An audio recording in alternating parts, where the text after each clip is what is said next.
A lo largo del tiempo, grandes operaciones militares se han destacado por la sorprendente destreza de los soldados o la importancia de los objetivos. Y sin lugar a dudas, cuando se unen ambas cosas, nace una historia épica. En esta ocasión, repasaremos 3 misiones que quedaron marcadas en la memoria mundial.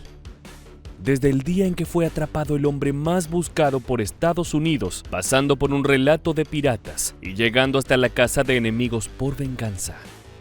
Te invitamos a conocer todos los detalles de la operación Amanecer Rojo contra Saddam Hussein, el rescate del capitán Phillips y la feroz operación Cólera de Dios, en la cual se cobró revancha por la masacre de Múnich. ¿Estás listo? ¡Comencemos! A finales de la década del 70, el revolucionario Saddam Hussein llegó al poder en Irak y nunca más lo abandonó. Se convirtió en uno de los más reconocidos dictadores del mundo y fue el cerebro de los ataques a Irak y de la invasión a Kuwait que provocó la Guerra del Golfo.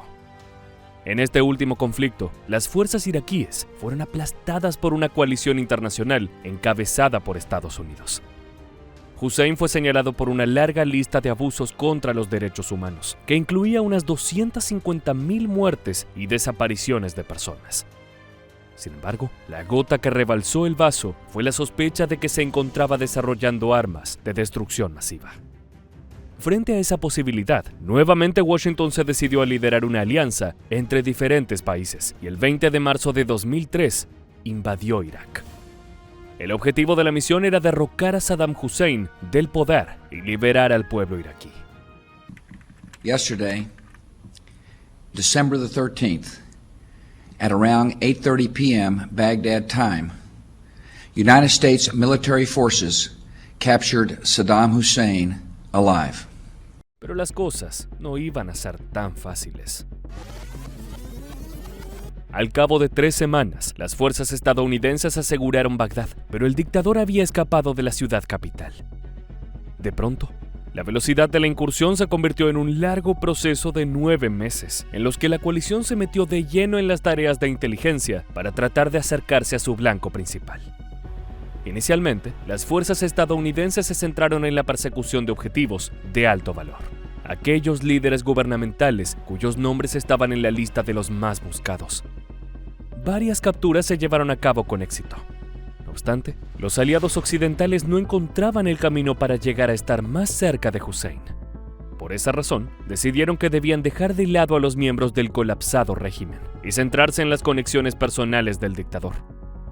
Varios equipos tácticos, compuestos por interrogadores, agentes de contrainteligencia e intérpretes, se desplegaron en la zona de Tikrit, donde se encontraba la casa familiar de Hussein.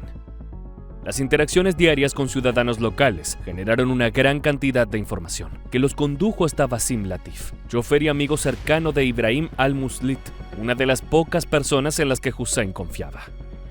El interrogatorio al conductor fue profundo y lograron que revele la ubicación de al-Muslit. A partir de allí, todo ocurrió rápidamente. Temprano en la mañana del 13 de diciembre de 2003, las fuerzas aliadas asaltaron el lugar proporcionado y capturaron al confidente del dictador. Todos estaban seguros de que era la clave que faltaba para llegar hasta Saddam, que para ese entonces se había convertido en el objetivo número 1 de Estados Unidos, el hombre más buscado del mundo. Ibrahim al-Muslit fue inmediatamente interrogado y terminó por confesar que Hussein se escondía en una granja en Ad-Duar, al sur de Tikrit. No había tiempo que perder, así que la misma noche se puso en marcha la operación Amanecer Rojo. La misión estuvo a cargo de la Task Force 121, un grupo compuesto por miembros de fuerzas especiales como los Rangers, la Delta Force, el SEALs Team 6, los Night Stalkers y la CIA, entre otros. En total, unos 600 soldados se repartieron en 2 áreas marcadas como los probables paraderos de Hussein, nombradas en código como Wolverine 1 y Wolverine 2. Los hombres se dividieron para despejar y asegurar ambas zonas. A pesar de hacerlo sin problemas, la búsqueda pareció haber sido en vano, ya que no se pudo localizar al objetivo. Sin embargo, cuando los encargados del operativo pidieron que los helicópteros se acercaran para sacar al personal del lugar, uno de los soldados pateó un trozo de cubierta, dejando expuesto un agujero de araña. Este es el nombre que se usa en la jerga militar para describir una trinchera camuflada, que puede ser utilizada por un solo hombre. Y en este caso, se trataba de un sujeto de barba y pelo abundante, que rápidamente levantó sus manos y dijo: «Soy Saddam Hussein, el presidente de Irak, y estoy dispuesto a negociar».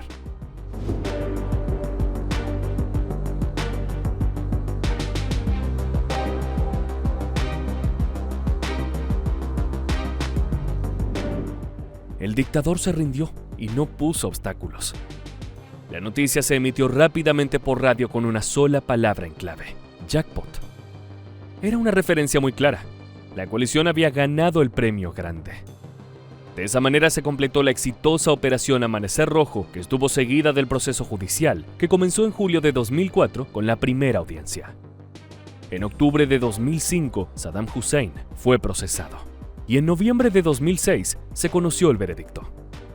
El expresidente iraquí fue condenado a muerte en la horca por el asesinato de 148 chiitas de Dujail. Finalmente, el 30 de diciembre de aquel año, a las 6 de la mañana hora de Bagdad, fue ejecutado en la horca. En abril de 2009, el mundo tomó conciencia del flagelo de la piratería que azota las aguas internacionales, incluso hasta el día de hoy.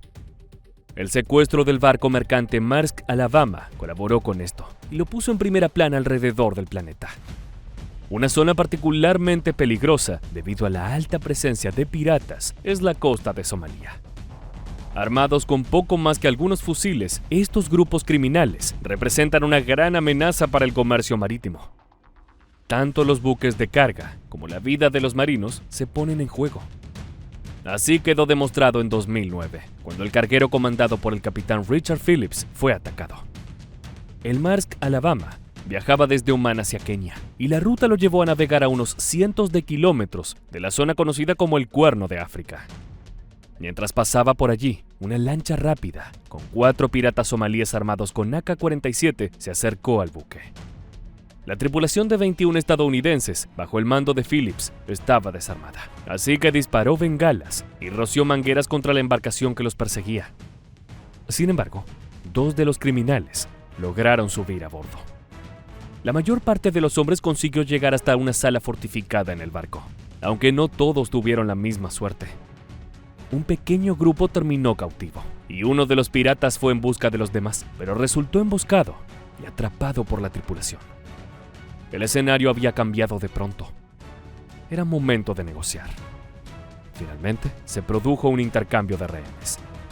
El pirata somalí fue liberado, al igual que toda la tripulación del Alabama, a excepción del capitán Phillips. El marinero fue obligado a subir a un bote salvavidas cubierto y se exigió un pago de $2 millones para soltarlo. Desde el buque comercial se enviaron señales de socorro, que llegaron hasta el destructor USS Bainbridge y aviones estadounidenses. There was 4 Somali pirates with AK-47, but now they got our captain lifeboat, and they got him hostage. Gracias a las señales, un pequeño grupo de soldados se sumó a la tripulación del Alabama, que ahora perseguía al bote. Mientras tanto, las autoridades norteamericanas intentaban negociar con los criminales. Sin grandes avances, se acabó el primer día del secuestro, y la segunda jornada comenzó con Phillips intentando huir por la borda, pero los piratas lo recapturaron rápidamente. No obstante, se quedaron sin combustible y tuvieron que aceptar ser remolcados por un buque de Estados Unidos. Para ese entonces, ya había llegado al lugar el destructor USS Bainbridge y a bordo viajaba un comando de los Navy SEAL Team 6, es decir, la élite dentro de uno de los mejores grupos de operaciones especiales del mundo. Lo mejor de lo mejor. Las capacidades y el riguroso entrenamiento de los SEAL son ampliamente reconocidos. Este selecto equipo está listo para las tareas más complejas y peligrosas. De hecho, entre sus pergaminos tienen nada más y nada menos que el hecho de haber atrapado a Osama Bin Laden. En esta ocasión, los comandos estaban preparados con los mejores francotiradores. A pesar de la distancia entre los buques estadounidenses y los secuestradores, ellos no tendrían problemas en alcanzar su cometido. La flota siguió navegando durante 2 días más, intentando avanzar en las negociaciones que no prosperaban.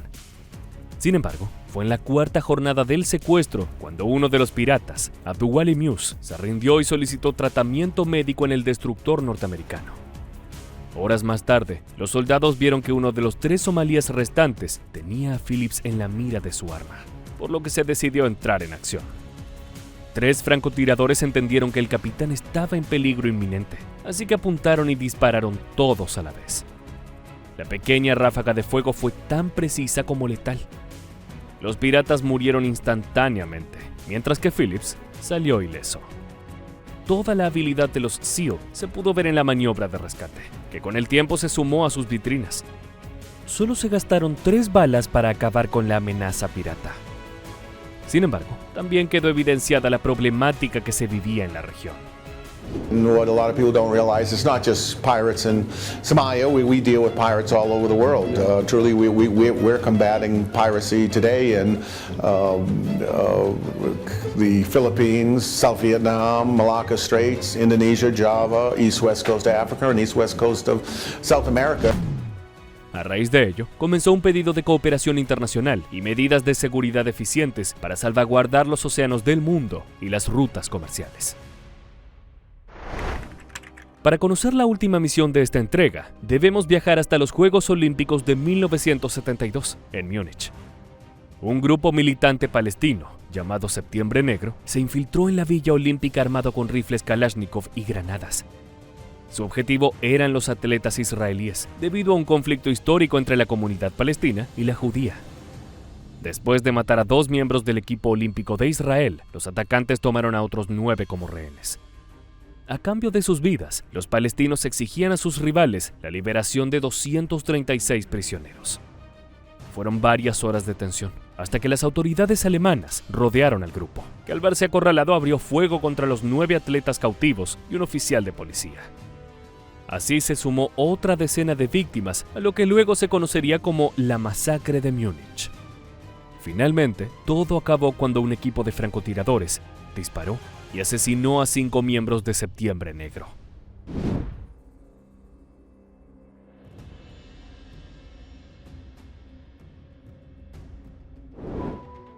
El feroz episodio marcó un antes y un después en la manera de operar contra el terrorismo.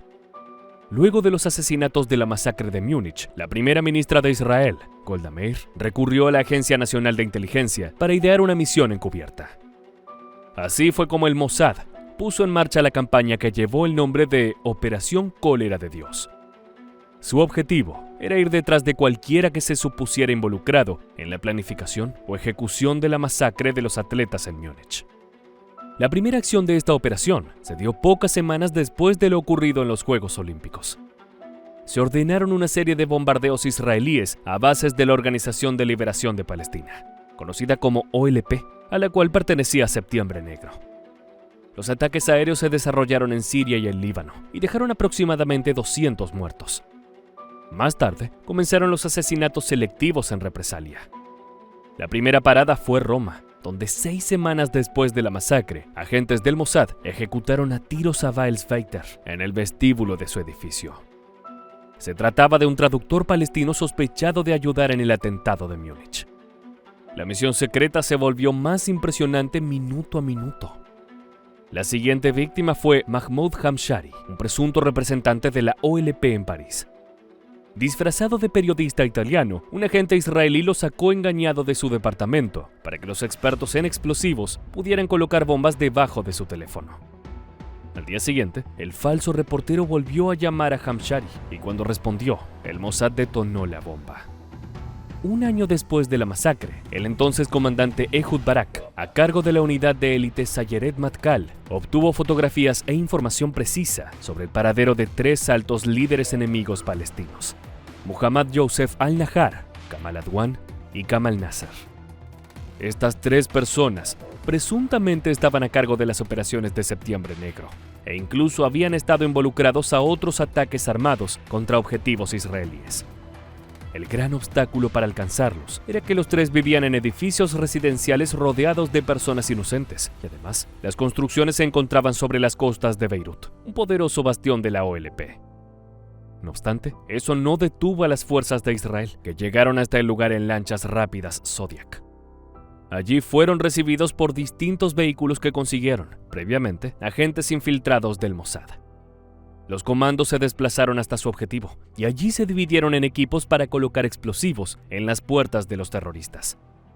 Mientras tanto, otros agentes montaban guardia fuera de los edificios para repeler a los refuerzos enemigos que pudieran llegar. La acción fue tan rápida como se había planificado. En pocos minutos se hicieron estallar las entradas a los departamentos y se eliminaron a los 3 blancos con certeros disparos. Una vez dentro, los agentes se apoderaron de todos los documentos que pudieron encontrar y se retiraron. Al mismo tiempo, el grupo que se encontraba afuera participó de un tiroteo contra unas pocas decenas de refuerzos y gendarmes libaneses que se encontraban del lado palestino. 2 de estos últimos murieron como un daño colateral de la misión, lista a la cual también se sumaron la esposa de Al-Nahar y una anciana italiana que vivía en el edificio.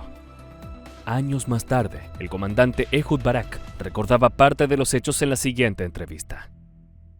After we landed, we were back in the sea and we were back home. La operación Cólera de Dios continuó con el asesinato de otros objetivos en diferentes partes del mundo. En una ocasión, los agentes israelíes empujaron a un sospechoso debajo de un autobús en Londres durante la hora pico. Otra de las hazañas fue llevada a cabo con una bomba escondida en una lámpara de noche, que mató a un presunto miembro terrorista en Chipre. El ocaso de la misión llegó en julio de 1973, cuando el Mossad identificó erróneamente a uno de sus blancos. Mientras intentaban asesinar a Ali Hassan Salameh, el jefe de operaciones de Septiembre Negro, mataron a un camarero marroquí inocente llamado Ahmed Bouchiki, en Noruega. Al investigarse ese caso, las autoridades del país nórdico descubrieron la operación secreta y a una red de agentes en toda Europa. La revelación de este hecho provocó críticas, las cuales, con el paso del tiempo, pusieron fin a lo que fue un brutal ajuste de cuentas por lo sucedido en Múnich. Llegó el momento de despedirnos, pero antes de decir adiós, nos gustaría conocer tu opinión. ¿Cuál de estas 3 increíbles operaciones militares te pareció la más sorprendente? Muchas gracias por haberte quedado hasta el final. Te esperamos para que nos acompañes en el próximo video de Aviación Militar.